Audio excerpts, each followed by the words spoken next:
Well, Vladikavkaz is very close to Istanbul, so there's a direct flight to Istanbul, 2.5 hours. It's also very close to Georgia, to Armenia, and even to Iran. So if you're looking at export, you could easily buy products in Russia and then ship them maybe to Turkey or to Georgia or to Armenia, and from there on to the rest of the world. And maybe after the sanctions even directly. But yeah, primarily we're now looking at import-export with maybe countries like Iran, where my father is from, or maybe even Europe. And probably after the sanctions or after the war finishes, there will be more opportunities as well between Russia and Europe again. And I think they need people for that, who have roots in Europe or speak European languages, but also speak Russian or live in Russia, so who can kind of connect these worlds. And in that regard, Vladikavkaz has a great geographical location.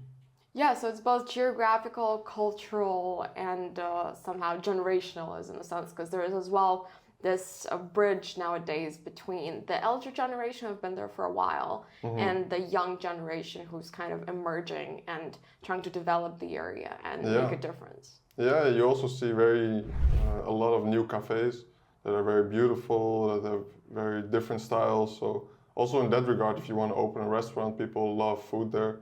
Or if you want to open maybe a park with animals, with a little cafe, like there's a lot of opportunities there, and people love to relax, love nature. So I think also in that regard, there's a lot of opportunities.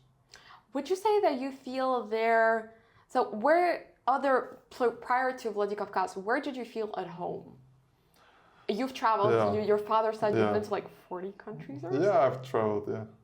I would say I feel the most at home outside of the Netherlands and Iran. I would say in Vladikavkaz, because Vladikavkaz as well is a nice mix between Europe and Iran, I would say, or like, let's say, Middle Eastern culture and European culture. If you bring that together, you would end up, I think, in Ossetia, in my opinion, because everything is still quite like Russian European, but then the culture is a bit more towards like Iran. They also love wrestling, they love being in the mountains, they're also very close people, very warm people. So yeah, it makes me think of Iran, but then things work very well.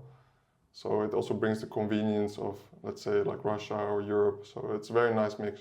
You were saying that there are not many differences to Europe, obviously, in the sense when we're bridging two cultures and two different mentalities together. Yeah. However, what is it that you miss from being here? What do you miss? And on the contrary, what do you wish maybe people in Europe, particularly in the Netherlands, would have adopted from the place where you're kind of devoted to settle right now?